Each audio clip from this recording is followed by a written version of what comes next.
Hey all, I'm going to start putting together this group videos on mounting these home switches. I'm going to start on the Z-axis.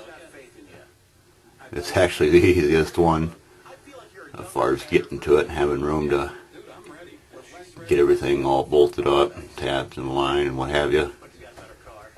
This is how I'm doing this one.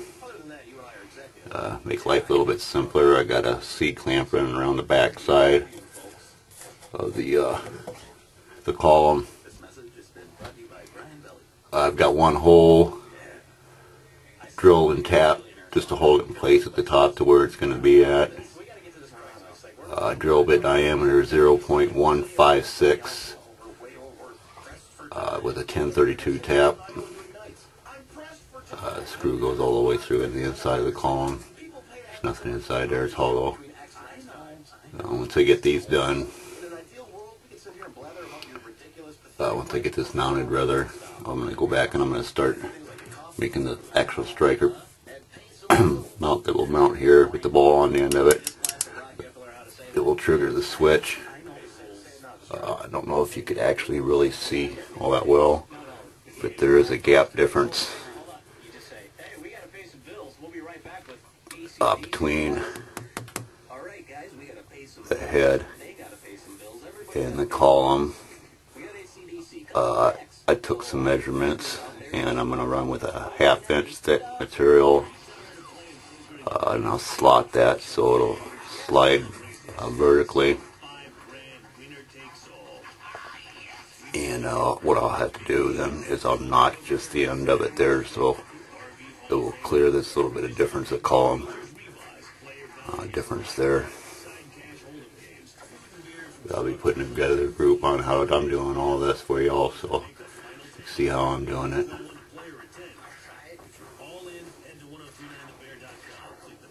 This is going to be a fairly simple job, really. The hard part's done making them.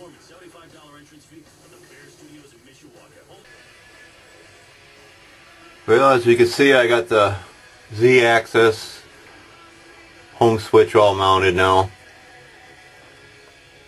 They're still loose, the screws, so I wanted to show you how easy it does move.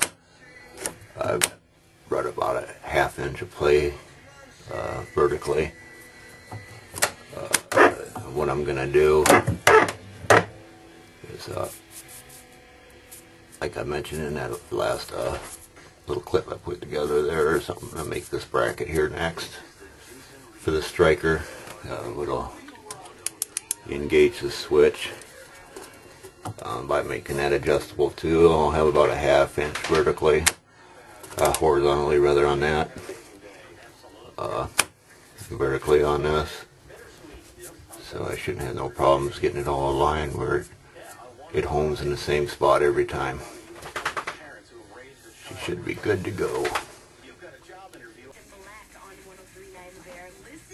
Hey guys, in this video I'm gonna be milling the striker plate material bracket. I went with a 1/2 inch. I've got it all scribed. I already took all my measurements. What I'm going to do in this video here, I'm probably just going to let it run, and I'm going to cut this whole piece out, do all the operations except for drill the hole. And actually I could do that in this one too, but I want to do that last, just so I can get it to, so I know for sure it's going to line up perfect at the top up here. It's going to be fairly close to this edge, so I want to do that procedure last. But what we're going to do is I'm going to make a 1/2 inch, probably about 3/4 of an inch, actually a notch, just as I did on the bracket, so this could slide horizontally. We'll notch that out all the way through, of course, and then we'll come back and I'm going to cut the edge to where the width of the actual bracket's going to be, and then we're going to cut it off. I had mentioned in a few videos back, you should try to support your workpiece when you're cutting them off like this. Actually in this case here, there's only just a real small lip here on the edge that I could possibly put it 1, 2, 3 block underneath of it and clamp it.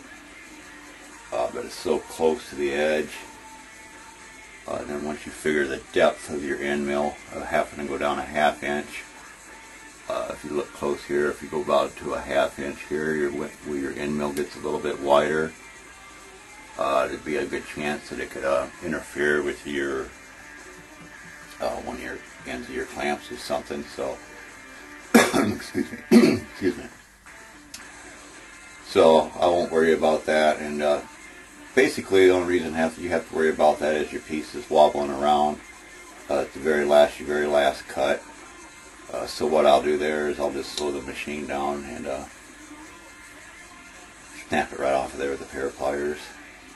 Just watch the video, I suppose, and you'll see how I do it. But I'm going to zoom this in a little bit here so you can see how I'm doing this. Hopefully I went the right way, I would suppose. Let's rock and roll. I'll just let it run through the whole video, the whole procedure, so you see how it's going. Hope you don't get bored. If you do, I just suppose you shut it off.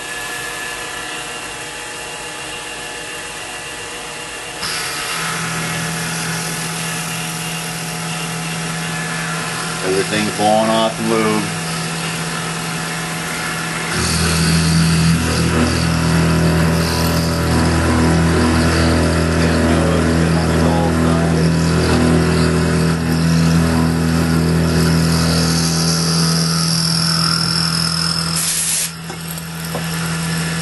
Get it up with a little bit of oil.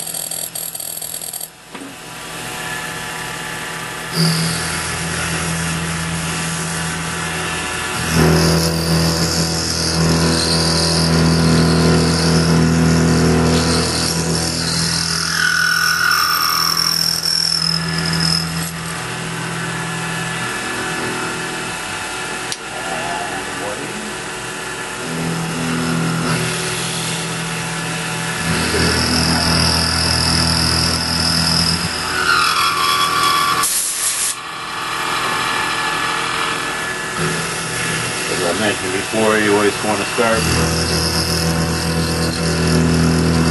finish up all your inside running wires and you're cutting on the outside.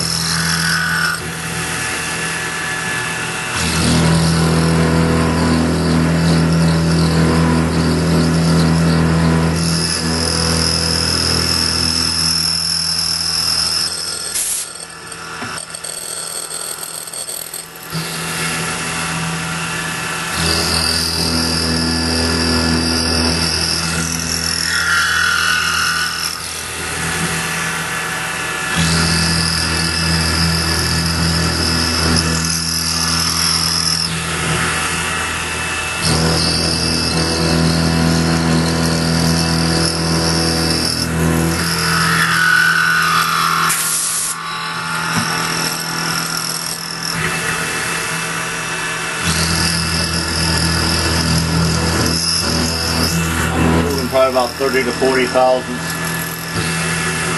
material per pass.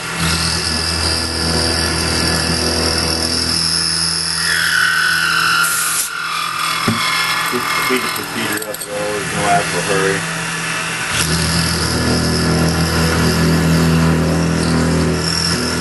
I'm not one to get in a hurry to begin with, I'm very laid back. Always tomorrow is the way I look at it.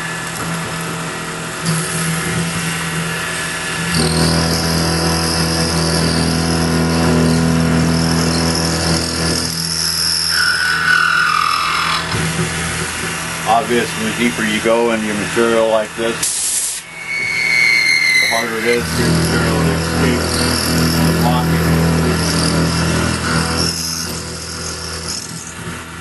Kind of just gets trapped in there, so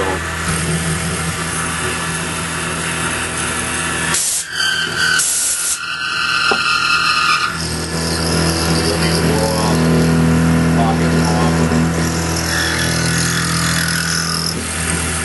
Like I had mentioned before, I'm going to put air sprayers on. along with the coolant. Run through the same nozzles as the coolant.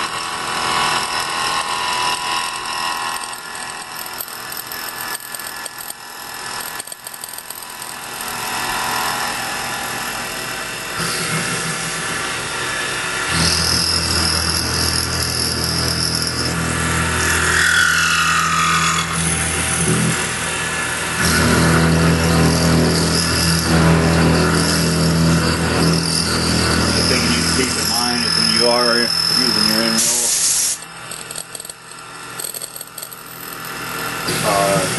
The depth of your flutes versus the depth of your material. Say for an example, you want to cut a piece of 3/4 inch aluminum with a 1/2 inch flute. Obviously it's not going to work to the different depth.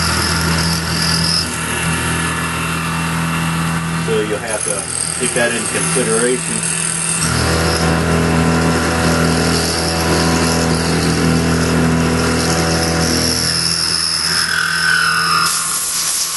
When you're making your scribe lines and what have you, with the bigger end mill. The bigger the end mill, most of the time, the longer your cast is. I hope you can hear me. I know it's kind of loud.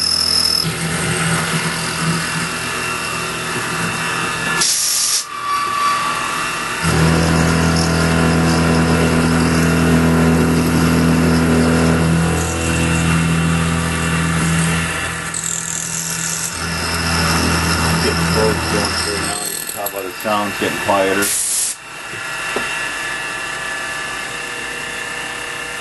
It's all the way through now.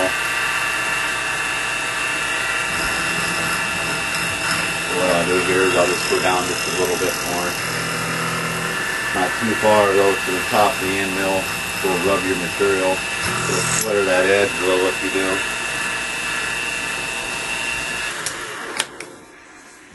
This depth is done. It wasn't so hard now, was it?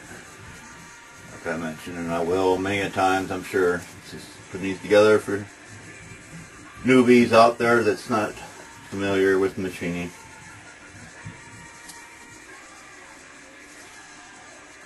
This is my techniques, the way I go about doing it. Everybody's got their own way.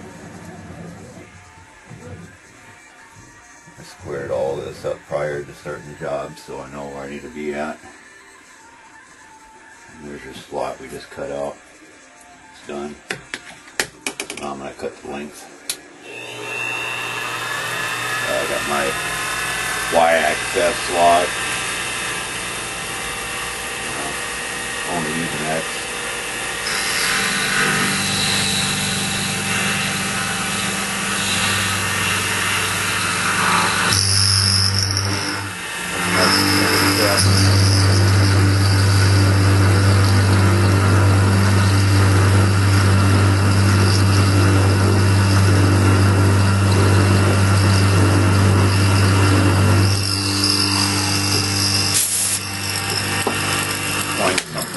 Before I go any further, a lot of times if your scribe line you might have went a little off center of it.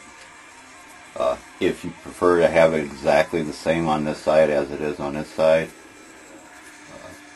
in this process that we're doing right now, you just move your axis over a little bit, eyeball it, use your calipers, whatever you is convenient for you, and mill down that edge on that line, and that's what we're going to do.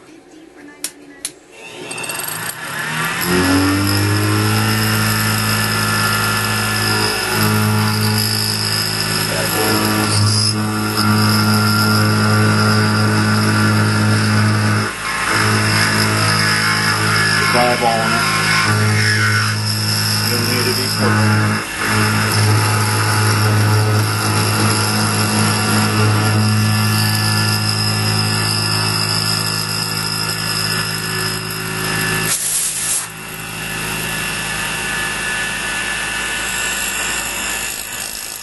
I think that'll be pretty good right there.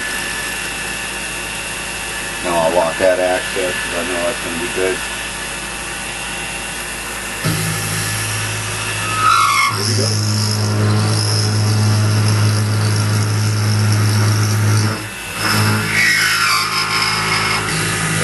can bring your material off that edge.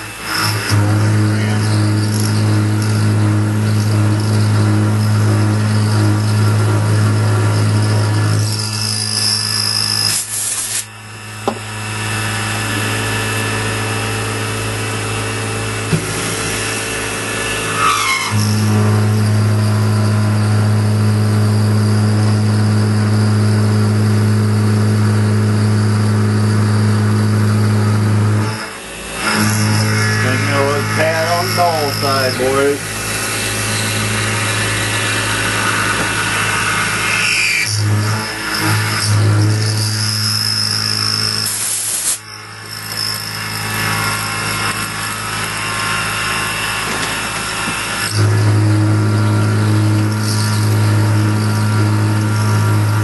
You hadn't already noticed that, huh?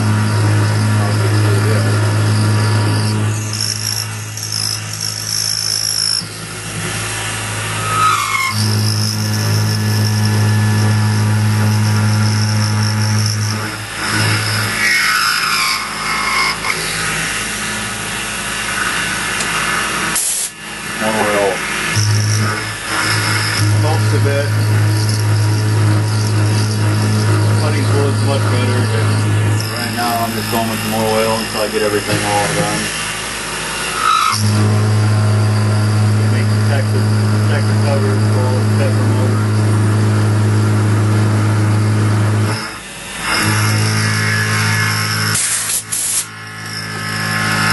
Quite a few things left to do. Quite a few.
Imagine you guys are probably getting buck bored by right now.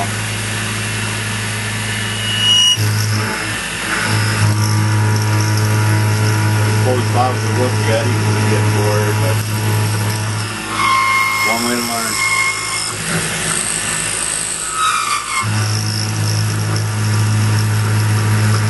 Hopefully it'll help somebody out down the road. It'll smooth the machining.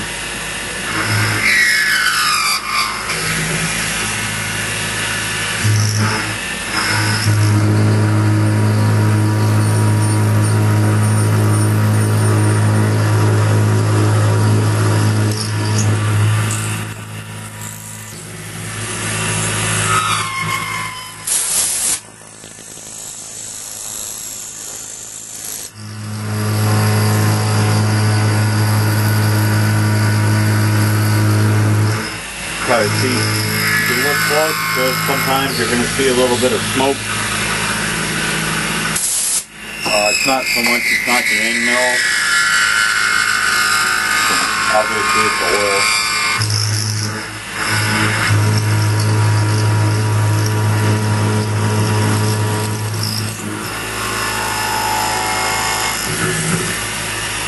It's more of the smoke, it's like hard.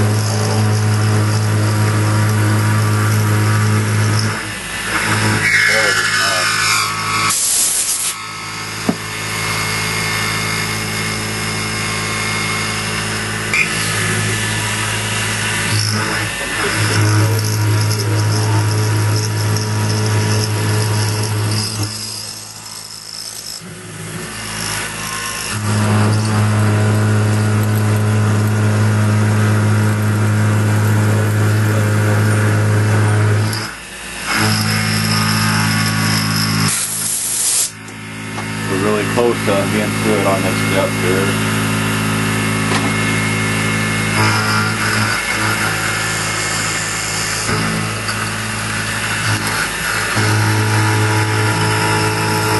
All through. Now by the sound, let's bring it down a little bit more. One more pass. Just as I did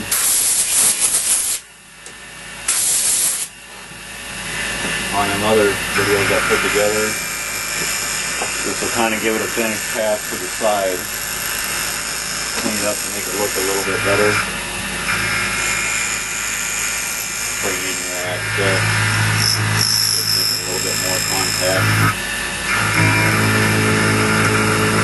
Came down it fairly fast. This case it didn't hit it enough, so.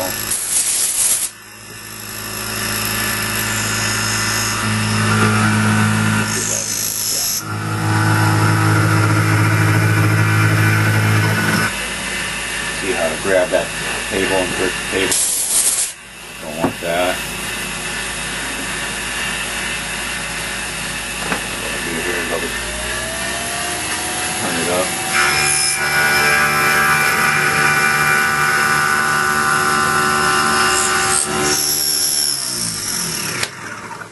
Go one more pass.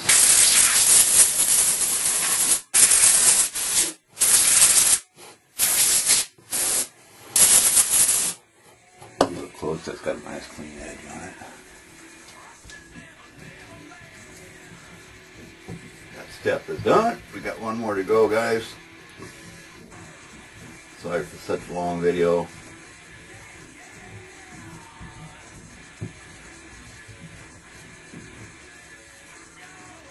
There's my scribe line here. And now I'll be running the X-axis on this step, or Y-axis rather.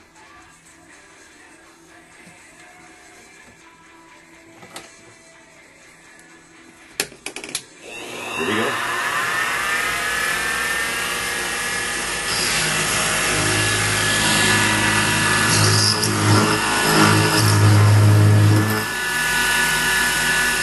Not quite up on that line, so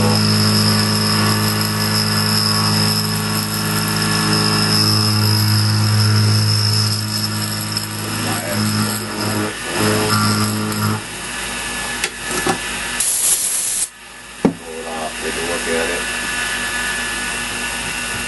I'm not quite where I want to be. Bracket could be a little bit long. Did not too much to interfere with that other bracket I got. I measured that whole post under.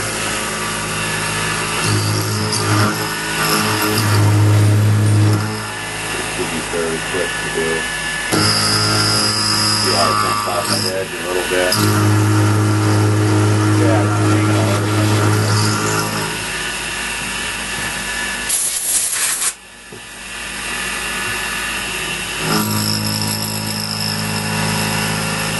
A little bit of oil on it.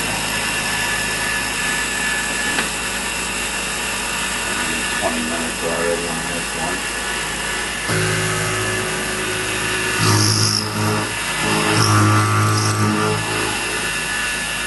I'll go out past that and I'll just estimate how far I'm actually putting the ram down. Same thing on this side basically. It's still got a handle turn. The handle feels like turning it. Going about a quarter of a turn every time.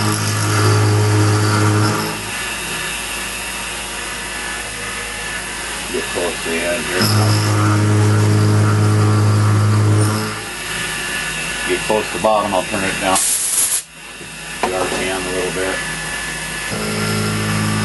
I'll cut it around.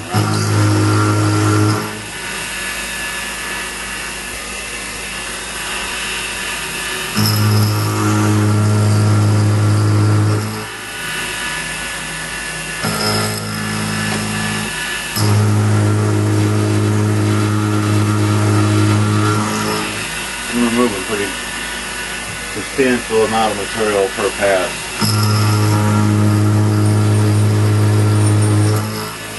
About a 1/16 to an 1/8 of an inch.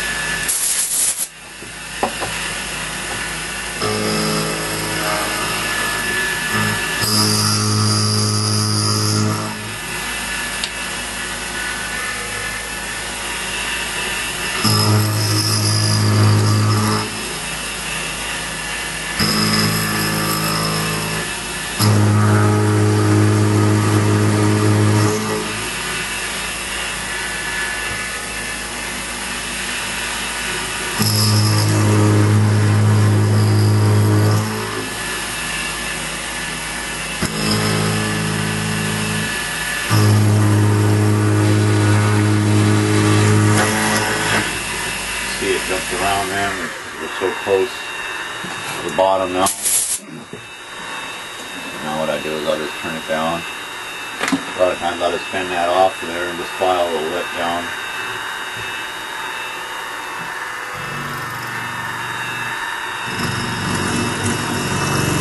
Hold slow passes.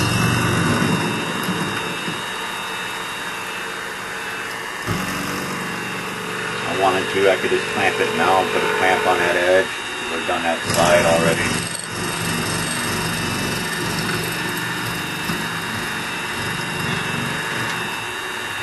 It's not necessary, as you can see. There will be rough on that edge because it's vibrating. Sometimes it will be a little bit warm. Yikes. This is one of those times. Pick it up with pliers.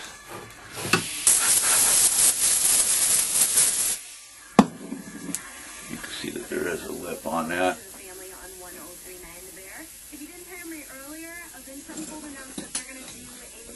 Pliers or something. In this video I will here, but I normally don't. I just take the file and file down that edge. But it's still a little bit tad warm to hold. There's the part.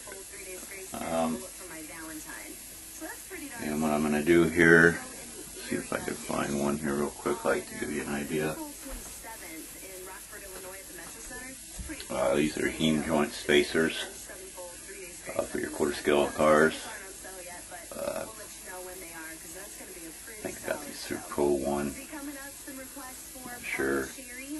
But being this countersink there, and plus I'm going to countersink it a little bit further. So I'll have a little bit more room on the head. This is going to mount right off the edge on here. And then this will slide back and forth on that access. So all I got to do now is I'll clean all this up, file down that edge and everything, and eyeball this to where I want the hole, and I'll drill that hole. Probably won't put together a video on that. Once I get this done and I get it mounted up on the mill, I'll put a quick video together of a clip of what this all looks like and how it engages and lines up. And then move on to the next one. These ones are done for now, boys.